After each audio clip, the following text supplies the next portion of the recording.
Hello, traveler. I'm Yinxing, the Crux's surgeon at sea. Whenever a sailor has a health problem, they come to me. I deal with it all, from seasickness and common colds to amputations and everything in between. Oh, I presume the captain arranged this, correct? All right then, let's begin. First of all, let me ask you this. What do you think is the biggest danger that all new crew members face?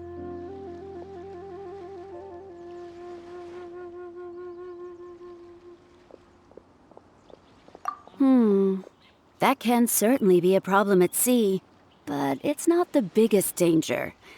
The most dangerous thing for a newcomer is to underestimate the dangers of life at sea. Oh, I have seen many new crew members who see themselves as young and fighting fit and have no regard for safety. They think that since they are tough enough to look after themselves on land, they'll be fine at sea as well. Those are the ones that always end up in the sick bay. Everyone should know that being a sailor, especially on a long voyage, is a brutal job in an unforgiving environment. We have to face malnutrition when we're short on supplies, all kinds of injuries and diseases that the harsh ocean weather can bring, and even the psychological problems that can arise due to isolation and the lack of entertainment. To make things worse, the lack of medication and treatment options at sea can result in even minor health problems becoming serious, or even fatal. Oh, you probably thought I was joking, right? Well, that's not surprising. Most newcomers think the same way. But hopefully you now realize that with a little extra precaution, a lot of these things can be avoided. Well, I think that's enough for you to think over for now. Is there anything else you would like to know?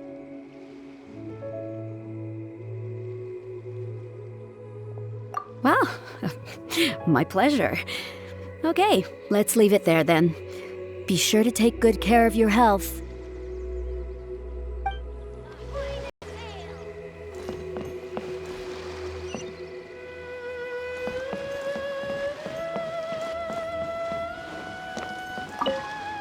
Sorry about earlier, traveler. We were so caught up on getting you to join the fleet that we didn't notice we were going a little overboard. Good thing the captain stepped in. Oh! Well, in that case, you have come to the right person. I'm not just blowing smoke. You're looking at the most talented navigator in Liyue Harbor. I'll start by introducing some chart reading essentials for new sailors. Feel free to interrupt if you have any questions. Let's start with what to look for when you get a set of complicated charts. First, you should always look at any indicated shorelines, islands or reefs, water depths, hydrological conditions, and other hazards. With these features in mind, you can answer the basic question of, can I chart a safe course through this area? Visually, nautical charts are a little unique. Unlike land maps, most charts do not have a fixed scale, which means that it can be hard to precisely determine the exact distance between 2 points. The most advanced nautical charts come with a supplementary chart, which has different colored lines marked on it to indicate distances. It's worth mentioning that under my direction, the Crux is using these advanced kinds of charts. Some cartographers mark out other points of interest on their charts, usually with their own special symbols. If they don't leave any accompanying notes, they can be very difficult to interpret. Not only those, we have tattered and torn charts that we've picked up from all over the place. To be honest, it can be quite a challenge, even for me. Some of these charts are really old and have symbols that I've never seen before. But if we don't decipher them, we will certainly miss many secrets of the sea. Fortunately, we have the captain with us. She managed to find some ancient books on semiotics that I can use to study the charts further. I don't think anyone other than our captain can manage to get these kinds of resources. Old charts and ancient books on semiotics are not the kinds of things that are sold in your average marketplace. Oops, I've gotten off topic. Well, that just about covers the basics of chart reading. Is there anything else you would like to know, traveler?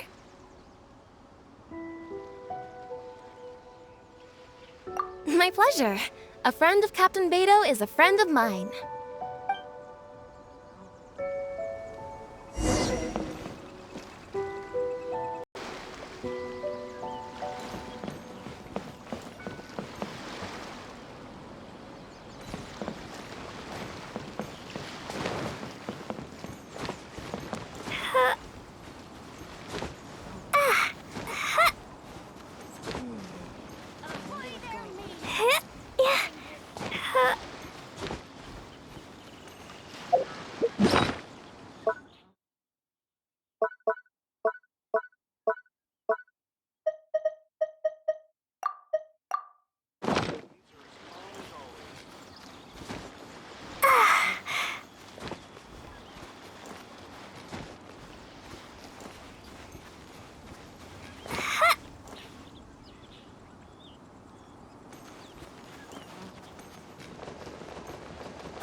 Waves are as calm as always.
Hello, traveler.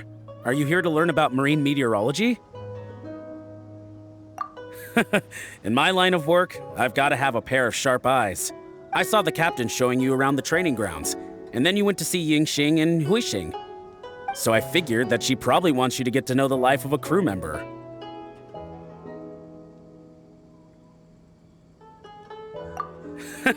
Okay, let's get started. First, I'll introduce you to the basics of meteorology. Marine meteorology basically means keeping tabs on the weather as well as other ocean phenomena, so things like sea fog, storm surges, water spouts, and so on. These are all potential threats to safe navigation. Luckily, whatever weather might be coming up, there's always some kind of sign that gives it away in advance. Take water spouts, for example.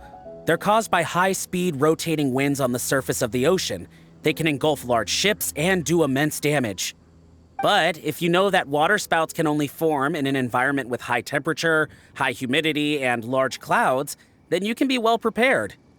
You will be even more alert if you also know that the presence of winds blowing in opposite directions, with a significant difference in speed, is a direct precursor to the formation of water spouts. And most importantly, if you spot a small white vortex emerging from the clouds, you should immediately notify the crew to steer clear of what's ahead. So there you go. Those are the warning signs of water spouts. I am proud to say that over the years, I haven't let a single one sneak up on my watch. I've got to confess, I learned almost everything I know from the captain. All the stuff about meteorology that I just told you about, she's the real expert. Do you know the small fishing village next to Wangshu Inn? I heard that when Captain Beidou was a kid, she worked there fishing. Later, she made her way to the harbor where she struggled to make a living. Growing up in an environment like that, it's no wonder she knows everything about the sea. When I first came on board, I lived every day wallowing in doubt, wondering if my former career as a sailor was all just a waste. But as I gradually learned some new things and became more experienced, I finally realized what makes the Crux so great. After all, not every fleet has the uncrowned Lord of the Ocean as their leader. I feel lucky just to have joined. Find me anytime if you want to know more.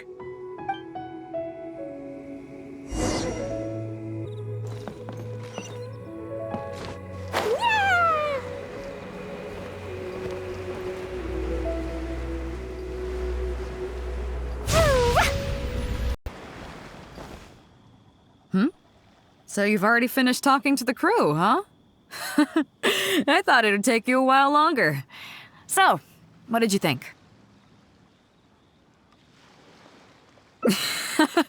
There's that modesty of yours again. I didn't think I'd ever hear the word difficult come out of your mouth. Come on, let's get on with it. First of all, life on the sea isn't always plain sailing. Injuries and illnesses happen all the time. But what is the single biggest danger facing crew members?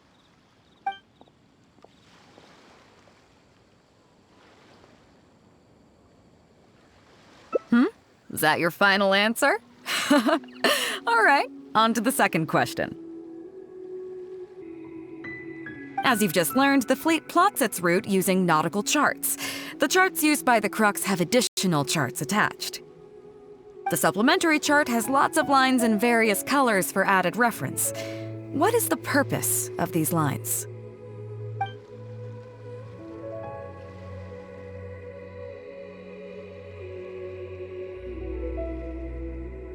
Okay, interesting. Now, last question.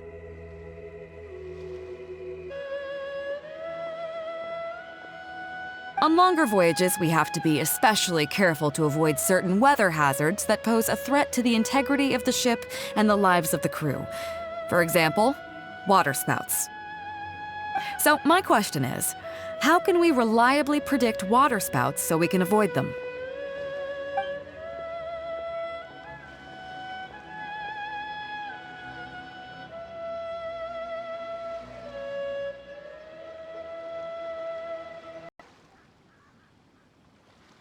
Okay, those are all my questions. Do you want to know how you did? I gotta say, each time I think I've wrapped my head around how great you are, you surprise me with something new. You got them all correct. They weren't the most difficult questions, but they weren't ones you could bluff your way through either. You've clearly been paying attention to my crew. Okay then, now it's time to apply that endless talent of yours to learning some new recreational activities.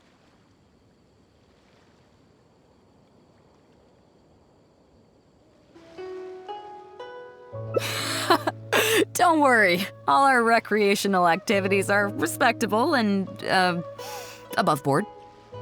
You need to realize that being out at sea might be fun for the first few days while everything's new, but before too long, looking at the same old sea every day and being so isolated from everything can really cause people to struggle mentally. That is why regular recreational activities are an absolute necessity. We offer a lot of fun courses for our newcomer training, including fishing, photography, chess. Oh, and thanks to Kazuha, these days we also offer poetry and music appreciation, as well as communal wind listening. Each newcomer has to participate in at least one, so that they've got some way of keeping themselves occupied at sea further down the line.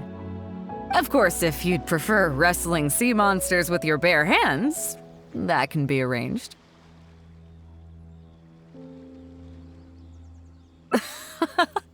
Well, for today, at least, let's stick to the training schedule drawn up by Juza. If I remember correctly, it should be photography today. Come on, I'll show you.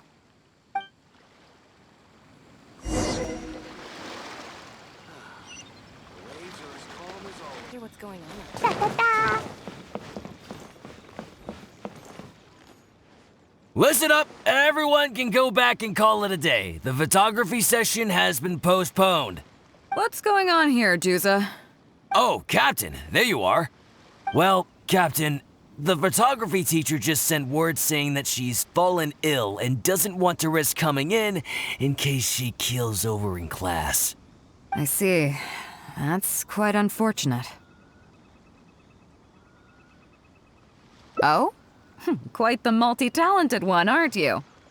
In that case, why don't you help us out and lead the class today? Yeah, unfortunately, the original teacher canceled at short notice, so there's no time to schedule anything else instead. It would be great if the Traveler could step in as the teacher for the day. It's up to you, Traveler. Great! It's settled then. Juza, let's muster everyone over here to meet the new teacher. Yes, Captain.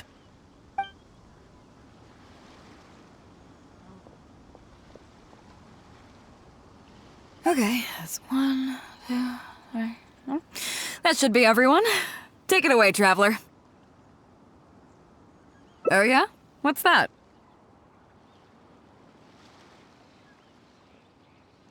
Fair enough.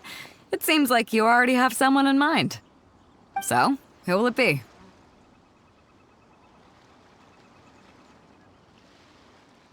Me? Well, we could do that, or... Guyun Stone Forest looks extraordinary today. It'd be a pity to not capture the scenery for posterity. So how about we snap Guyun Stone Forest for today's class? Then there'd be no need for a model. Come on, Captain. We talked about this. The photography class is supposed to be portrait photography. Have you forgotten? Scenery looks nice at first, but it gets boring after a while. I bet it'd keep the crew more entertained if we got them learning portrait photography so they could record moments in each other's daily lives. Those were your exact words, Captain. Were they now? Strange. I don't seem to remember anything about that. Well, then in that case, how about Huixing? I bet she's perfect for the camera. Or Fuzhong. Or Mora Grubber. Even little Yue.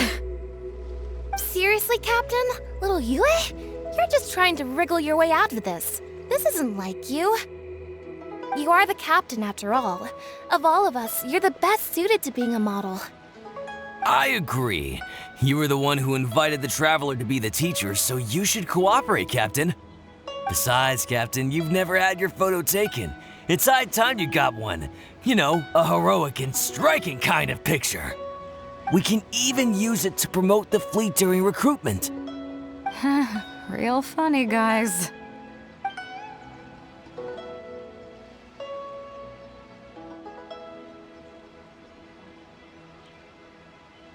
Well, if you say so. I'm not one to spoil the fun. So, what do I do now, Traveler?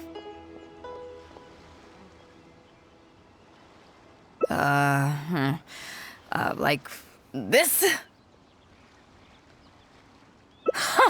You're kidding, right? I've never had my photo taken before, but something this simple shouldn't be a challenge for me. It must be the lighting or something. You've got it wrong.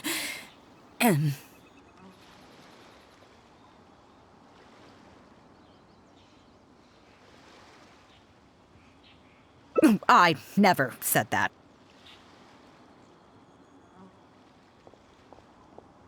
You mean go somewhere else, then bring the final photo back as teaching material? Sounds good to me. That's a good idea, isn't it, guys? The lighting may still be a problem. But I'm open to persuasion. If you have a suitable place in mind, I can consider it. Just to be clear, I won't necessarily agree. It depends on the place you have in mind.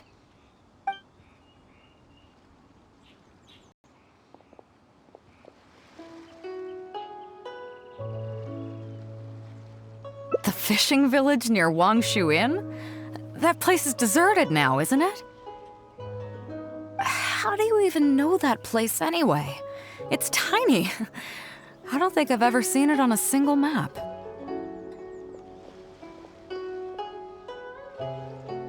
I'm surprised that you'd remember such a trivial detail. He's right, though. I did live there for a while. And now that you've mentioned it, it's given me the urge to go back and take a look around. Well then, let's go. We can take this opportunity to pay my old home a visit.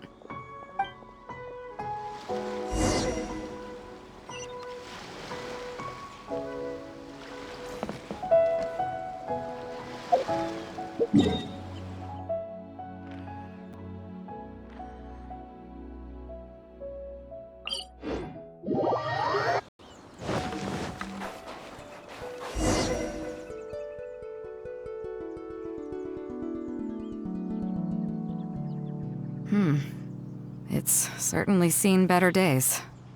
It was never that impressive, but at least back in the day, it was a lively village and home to several families. I wonder how long these last few old houses will remain standing. Nothing as dramatic as you might think. A few small incidents occurred, and then people began to leave. Come on, let's take a walk around. People used to call this place Downriver because the villagers apparently moved here from a place called Upriver. With them, they brought their knowledge of fishing, which had been passed down from generation to generation. I learned a lot from them when I was here. Now Upriver is long gone, and Downriver is all but deserted. It won't be long before no one even remembers what these places are called. To Zhong. Zhong. I barely remember this name.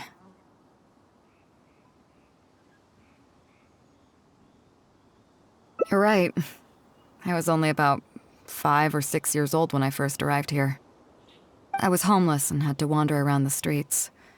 I remember finally managing to find half a rice bun, but then a stray dog jumped out and snatched it away from me. Half a rice bun was not something I was willing to give up so easily at the time, so I chased it all the way to this neighborhood. Then a few fishermen saw us running and stopped me. They were kind enough to give me some food. Seeing me stop, the dog also stopped running. But straight away it keeled over and never got up again. Maybe it was too tired, or maybe it had starved to death. I went over and saw that the dog still had the half rice bun in its mouth. It didn't let go even at the very end. Poor thing. Had I known the dog was so weak, I would have let it take that half rice bun. I could tell they were wary of me at first. I was the dirty little kid who had just chased a dog to death over some scraps of food. But I got lucky. The village chief took pity on me and brought me to their home. That's how I ended up staying here.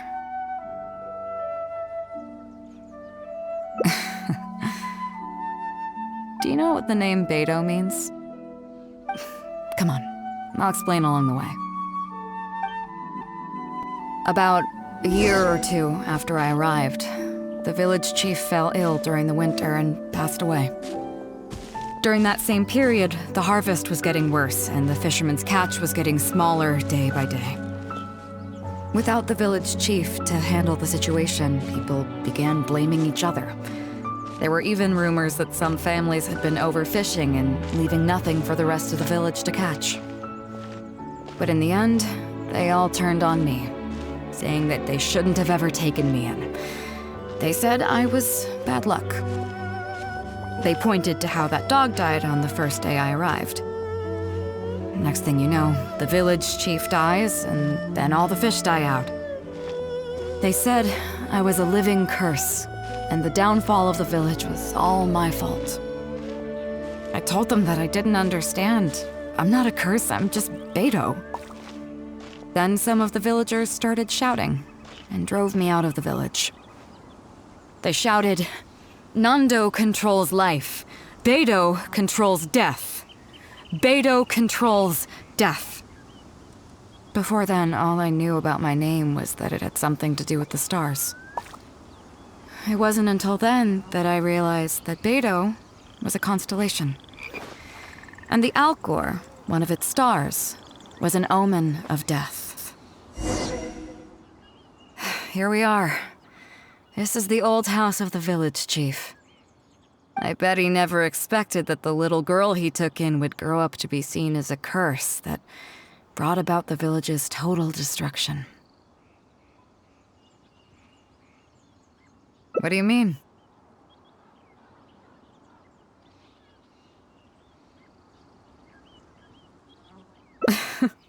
Is that all?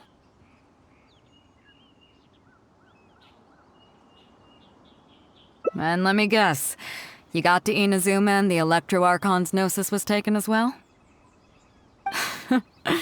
Well, you seem to wreak havoc on a grander scale than I ever could. Oh, I get it. You're trying to convince me that I'm not cursed. I appreciate it, and I'll take it. Let's not forget that the people whose names stick around are the ones who emerge from the stormy seas unscathed, and the ones who get swept away in the wind are the fledgling birds who couldn't hack it. I, for one, have never encountered a storm I couldn't weather. But your journey's far from over, isn't it? Just remember, there's no telling what else you might encounter in this vast world. So if you ever find some idiot trying to brand you as a scapegoat just because you're the one who lived to tell the tale, tell them Captain Beidou demands to have the honor along with you. Remember, you'll always have the Captain of the Crux to back you up wherever you go.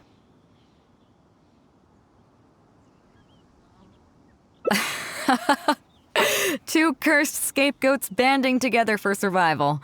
Sounds like a recipe for disaster, but at the same time, I kinda dig it. I'm lucky to have a friend like you. Okay, it's time to get back to our photography. Right, teacher?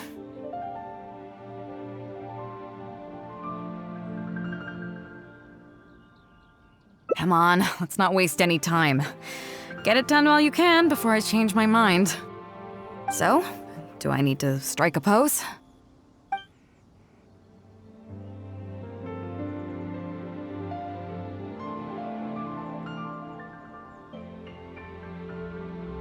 All right.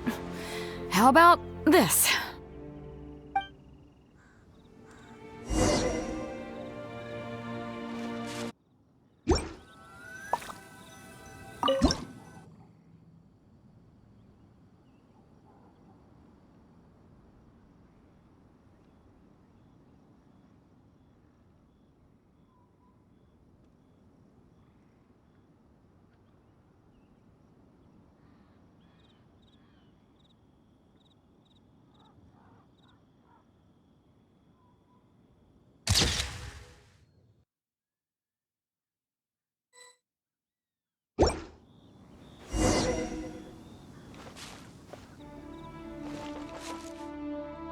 So, is it done yet?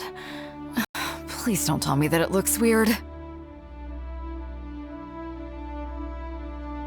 Show me.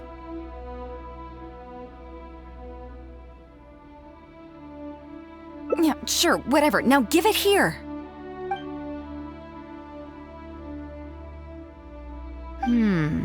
Yes. I see. All right. On behalf of the Crux, thank you very much for your photography class today. You've been an excellent teacher, and I couldn't be more satisfied. Now, as captain of the Crux, I am exercising my official right to requisition this photograph for future promotion and recruitment purposes. So I'm afraid I'll be holding on to this. That's fine with you though, right?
Here we are. This is the old house of the village chief. I bet he never expected that the little girl he took in would grow up to be seen as a curse that brought about the village's total destruction. What do you mean? Is that all? And let me guess, you got to Inazuma and the Electro Archon's Gnosis was taken as well? Well, you seem to wreak havoc on a grander scale than I ever could. Oh, I get it. You're trying to convince me that I'm not cursed. I appreciate it, and I'll take it. Let's not forget that the people whose names stick around are the ones who emerge from the stormy seas unscathed, and the ones who get swept away in the wind are the fledgling birds who couldn't hack it. I, for one, have never encountered a storm I couldn't weather. But your journey's far from over, isn't it? Just remember, there's no telling what else you might encounter in this vast world. So if you ever find some idiot trying to brand you as a scapegoat just because you're the one who lived to tell the tale, tell them Captain Beidou demands to have the honor along with you. Remember, you'll always have the captain of the Crux to back you up wherever you go.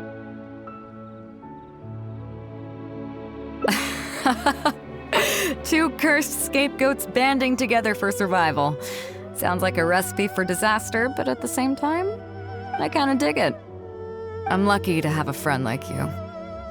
Okay, it's time to get back to our photography. Right, teacher? Come on, let's not waste any time. Get it done while you can before I change my mind. So, Do I need to strike a pose?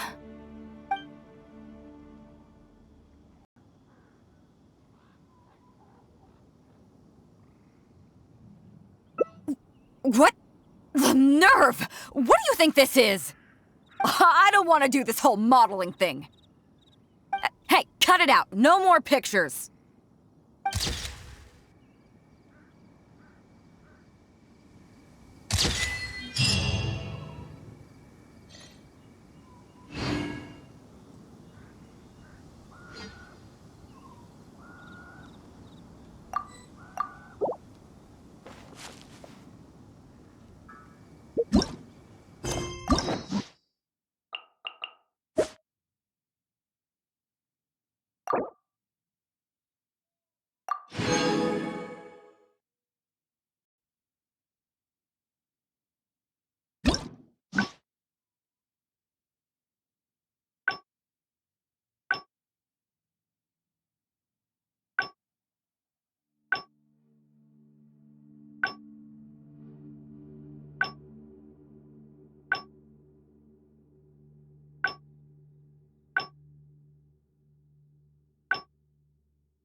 It looks like all our problems are solved.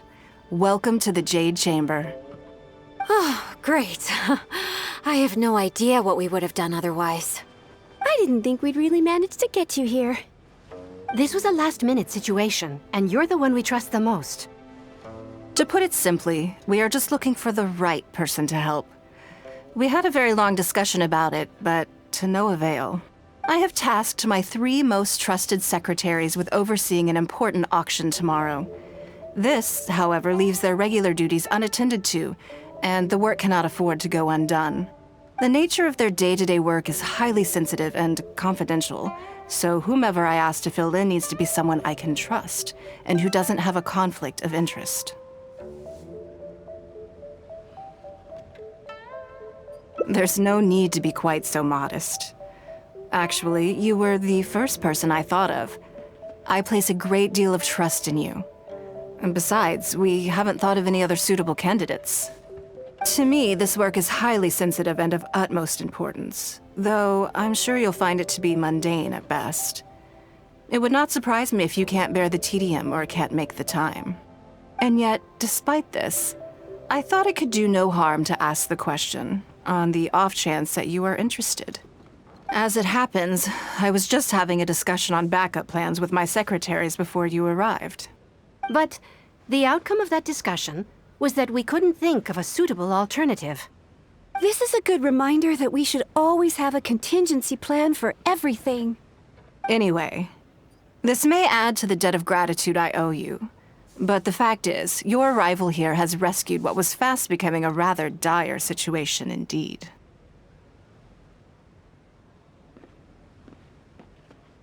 I wouldn't worry. It's all work you'll be quite familiar with. Planning trips, gathering pertinent information, that sort of thing. All basic skills required by competent adventurers, if I'm not mistaken. If you have any questions about your work, I will answer them shortly. The administrative work Lady Ningguang touched upon just now is only one aspect. You'll also be required to cater for Lady Ningguang's basic daily needs, such as clothing and meals, and be on call for any other requests she may have. None of this is hard work, but there's a lot to do and it's highly repetitive.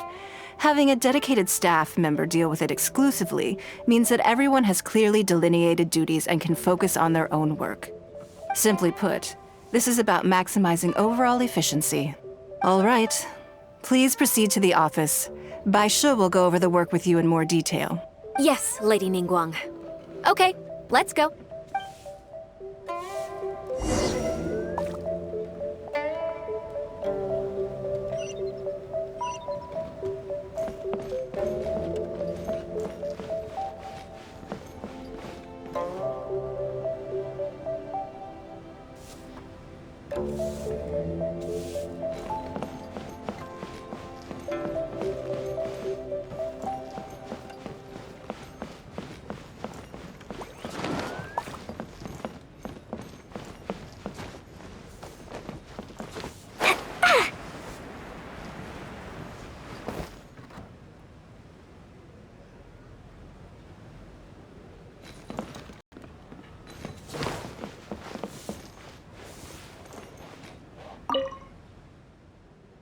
Before I get into specifics, I want to start by giving you the big picture.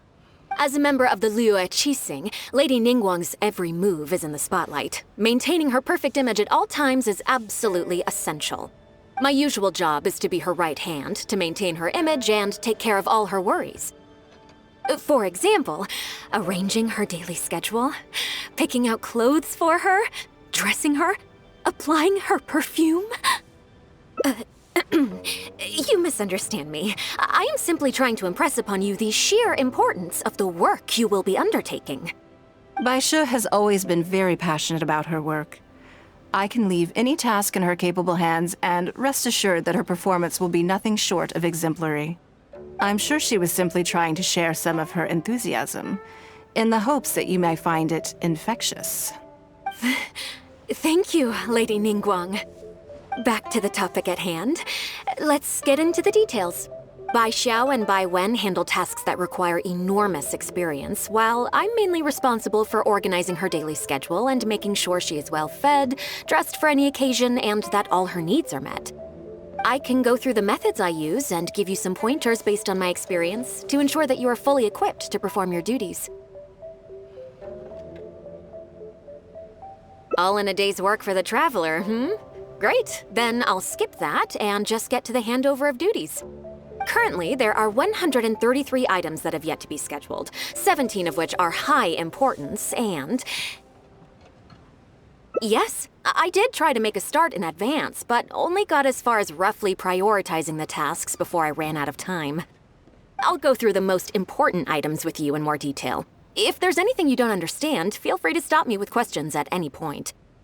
First is the periodic meeting with the representatives of the 8 trades. After that, fielding opinions on revisions to the current tax legislation. Then, a discussion with Lady Kuching on issues relating to time restrictions on land conveyance deals. Following that, there's a Q&A session with all the major commerce guilds. Right after that, there's...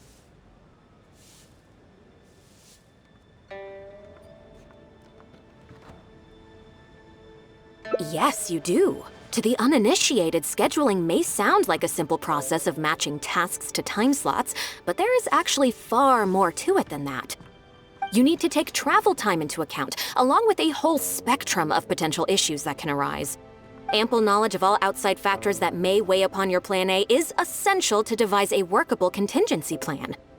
I assume this is all making sense. Unless you had any other questions at this point?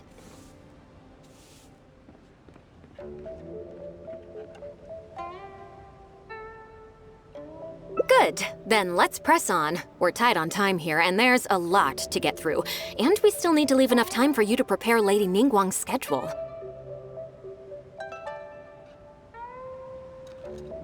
Already? Wow. You're a fast learner.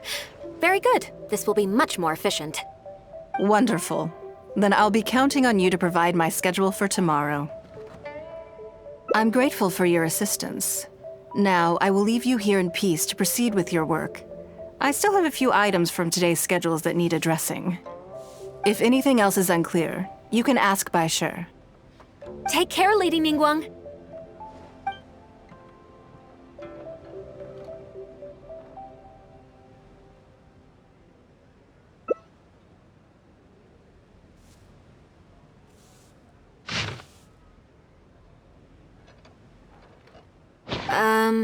Don't you think that this schedule is a bit of a light load?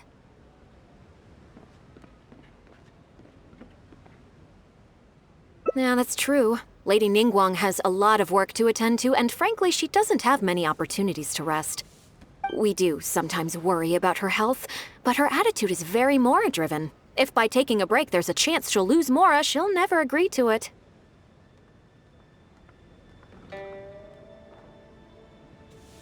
Huh. I see where you're coming from. Yes, you have a point. All right then, let's go with your plan. I'm sure Lady Ningguang has plenty she wants to talk about with you. There's a lot of things that need doing over at the auction venue, so I will be leaving you now. I hope so too. You must be exhausted. Make sure you get an early night tonight.